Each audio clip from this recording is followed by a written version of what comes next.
चलिए तो आज की क्लासेस को स्टार्ट करते हैं। पहला क्वेश्चन है which of these best defined polymorphism. तो इनमें से कौन सा जो है वो पॉलीमॉर्फिज्म को बेस्ट डिफाइन कर रहा है। तो ये हो जाएगा ability to take multiple forms. Ability to take multiple forms यानी कि मल्टीपल फॉर्म्स होना, यही जो है पॉलीमॉर्फिज्म को बेस्ट डिफाइन करता है। Which of these is a DDL command. इनमें से कौन सा जो है एक डेटा डेफिनेशन लैंग्वेज का कमांड है। तो यह जो है यह हो जाएगा क्रिएट। यह जो है यह हो जाएगा क्रिएट। क्रिएट जो है एक डेटा डेफिनेशन लैंग्वेज का कमांड है। क्रिएट जो है एक डेटा डेफिनेशन लैंग्वेज का कमांड होगा, ठीक है। और ये DDL क्या होता है, तो DDL जो है SQL का कमांड होता है। Which command is use to remove a table and its data from the database permanently. तो वो कौन सा कमांड है जिसका यूज करके जो है टेबल को रिमूव करते हैं और उसके डेटा को रिमूव करते हैं एक डेटाबेस से परमानेंटली। तो यह हो जाएगा ड्रॉप कमांड। ड्रॉप कमांड का यूज करके जो है एक टेबल को रिमूव करते हैं डेटाबेस से और साथ ही साथ जो है उसके पूरे डेटा को भी जो है परमानेंटली डिलीट करते हैं ड्रॉप कमांड का यूज करके। A table can have how many primary keys. एक टेबल के पास जो है कितने प्राइमरी की हो सकते हैं।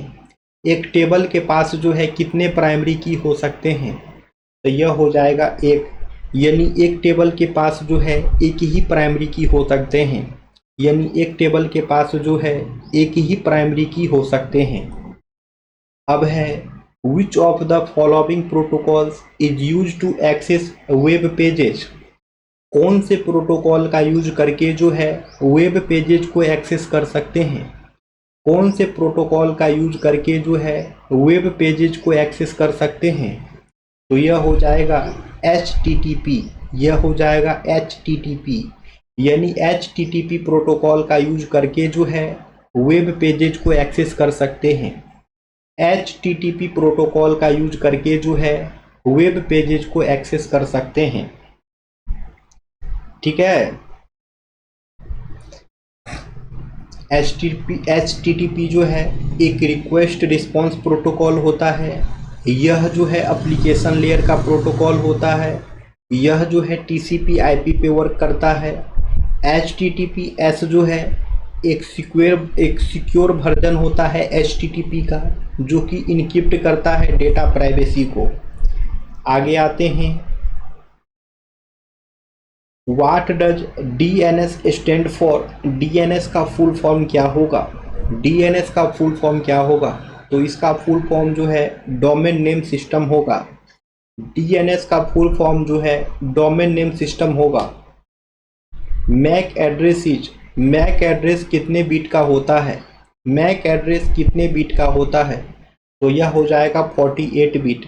यानी मैक एड्रेस जो है वह 48 बीट का होता है। यानी कि मैक एड्रेस जो है 48 बीट का होता है। मैक एड्रेस का फुल फॉर्म जो है मीडिया एक्सेस कंट्रोल एड्रेस होता है।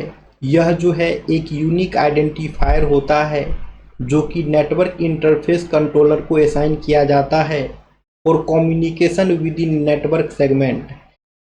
मैक एड्रेस जो है वह जो है एक हार्डवेयर एड्रेस होता है जो कि यूनिकली आइडेंटिफाई करता है a device on a network.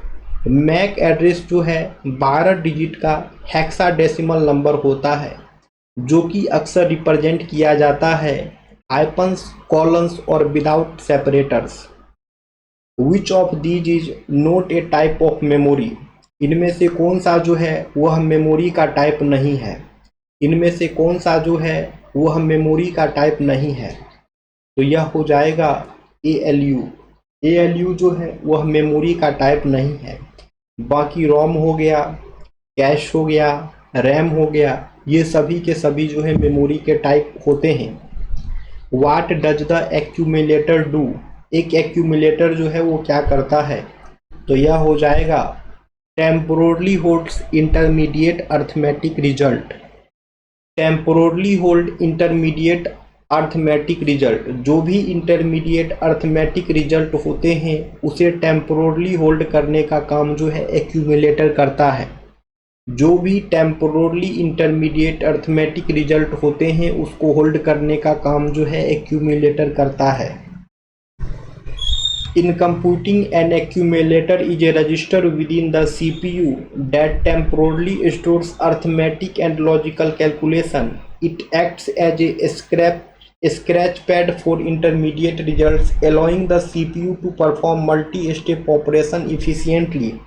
In other contexts like hydraulic system, an accumulator stores fluid under pressure, acting as a reservoir for energy. तो कंप्यूटिंग में जो है एक्यूमुलेटर जो है एक रजिस्टर होता है विद इन द CPU जो कि टेम्पोरली स्टोर करता है अर्थमेटिक और लॉजिकल कैलकुलेशंस को। Pipelining is used in processor to. Processor में जो है पाइपलाइनिंग का यूज किस लिए किया जाता है, तो ये हो जाएगा improve instruction throughput. Instruction throughput को इंक्रीज करने के लिए जो है पाइपलाइनिंग में प्रोसेसर का यूज किया जाता है। इंस्ट्रक्शन थ्रूपुट को इम्प्रूव करने के लिए जो है पाइपलाइनिंग का यूज प्रोसेसर में किया जाता है। Pipelining is used in processor to improve instruction throughput. Which traversal is used in binary search tree for sorted order? तो कौन सा वो ट्रेवर्सल टेक्निक है जो कि बाइनरी सर्च ट्री में सॉर्टेड ऑर्डर के लिए यूज किया जाता है, तो यह हो जाएगा in order. In order traversal is used in binary search tree for sorted order. A has table is used for. एक हैज टेबल का यूज जो है किस लिए करते हैं, तो यह हो जाएगा सर्चिंग। एक हैज टेबल का यूज जो है सर्चिंग के लिए करते हैं। एक हैज टेबल का यूज जो है सर्चिंग के लिए करते हैं। विच of the following is a type of system call.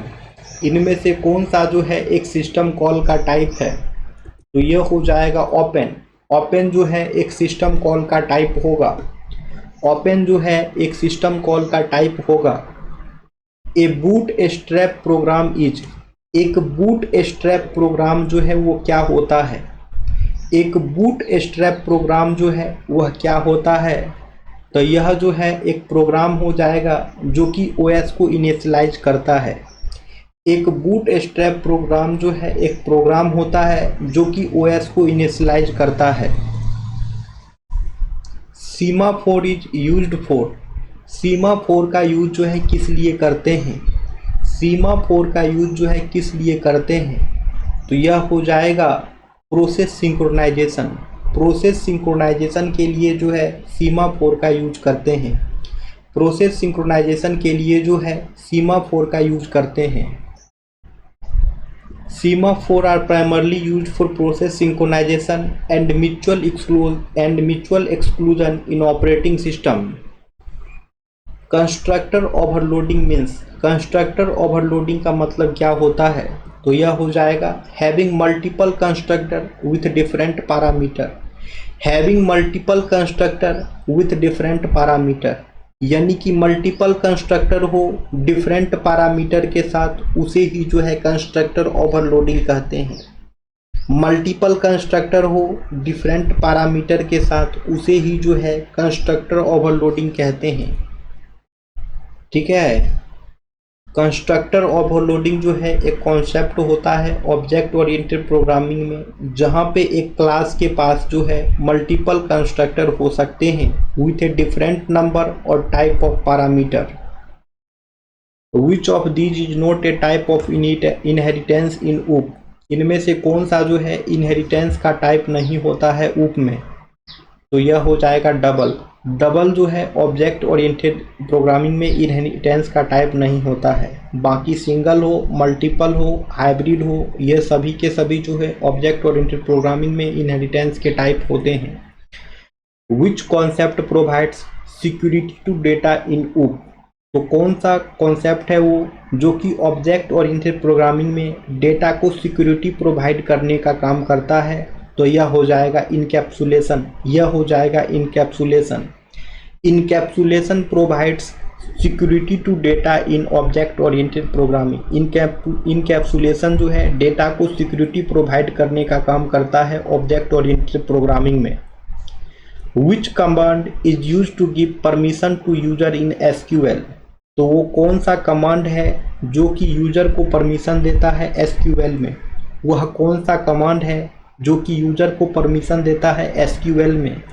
तो यह हो जाएगा गारंट कमांड, यह हो जाएगा गारंट कमांड। ठीक है, the grant command is use to give permission to users in SQL. This command is a part of data control language and allows database administrator to control which users can perform a specific action on database object like table, views और entire databases. Grant command जो है वो permission देने का काम करता है users को एसक्यूएल में। यह कमांड जो है डेटा कंट्रोल लैंग्वेज का पार्ट होता है जो कि अलाउ करता है डेटाबेस एडमिनिस्ट्रेटर को कि कंट्रोल कर सके which user can perform a specific action on database object like table, views और entire databases. What does the join clause do in SQL? SQL में जो है ज्वाइन क्लॉज क्या करता है? एसक्यूएल में जो है ज्वाइन क्लॉज कौन सा काम करता है? तो यह हो जाएगा कंबाइंस रोज फ्रॉम टू और मोर टेबल्स। दो टेबल्स के रोज को कंबाइन करने का काम जो है ज्वाइन क्लॉज करता है। दो या दो से ज़्यादा टेबल को कंबाइन करने का काम जो है ज्वाइन क्लॉज करता है। What is the full form of acid in DBMS? DBMS में जो है एसिड का फुल फॉर्म क्या होगा? तो यह हो जाएगा एटॉमिसिटी, कंसिस्टेंसी, आइसोलेशन और ड्यूरेबिलिटी। डीबीएमएस में जो है एसिड का फुल फॉर्म जो है वह हो जाएगा एटॉमिसिटी, कंसिस्टेंसी, आइसोलेशन और durability. Which protocol is use to transfer file between system? तो वो कौन सा प्रोटोकॉल है जो कि दो सिस्टम के बीच में फाइल को ट्रांसफ़र करने का काम करता है? वह कौन सा प्रोटोकॉल है जो कि दो सिस्टम के बीच में फाइल को ट्रांसफ़र करने का काम करता है? तो यह हो जाएगा FTP, यह हो जाएगा FTP। FTP protocol is use to transfer files between system. दो सिस्टम के बीच में फाइल को ट्रांसफ़र करने के लिए FTP यानी कि फाइल ट्रांसफ़र प्रोटोकॉल का यूज होता है। The physical layer of the OSI model deal with? OSI model का जो फिजिकल लेयर होता है वो किस चीज़ से जो है डील करता है? ऑप्शन है IP एड्रेसिंग, ऑप्शन B है डेटा इंक्रिप्शन, ऑप्शन C है transmission of raw bits, option D है राउटिंग।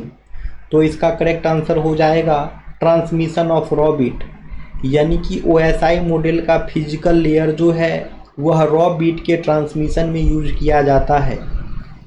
ठीक है, OSI मॉडल का जो फिजिकल लेयर होता है दोस्तों वह रॉ बिट के ट्रांसमिशन में यूज किया जाता है। Which of the following is a class C IP address? तो इनमें से कौन सा जो है वह क्लास C IP एड्रेस होगा? तो यह हो जाएगा 192.168.1.1, यह जो है क्लास C IP एड्रेस हो जाएगा। A register that keeps track of the next instruction is called? एक रजिस्टर जो कि नेक्स्ट इंस्ट्रक्शंस को ट्रैक करता हो उसे क्या कहते हैं? ऑप्शन है इंस्ट्रक्शन रजिस्टर, ऑप्शन B है प्रोग्राम काउंटर, ऑप्शन C है memory address register, option D है MDR मेमोरी डेटा रजिस्टर। तो करेक्ट आंसर क्या होगा वो पूछ रहा है, तो इसका आंसर आप लोग कमेंट सेक्शन में कमेंट्स करेंगे दोस्तों। अब जो है हम मिलते हैं कल की क्लासेस में। Thank you friend, thank you everyone.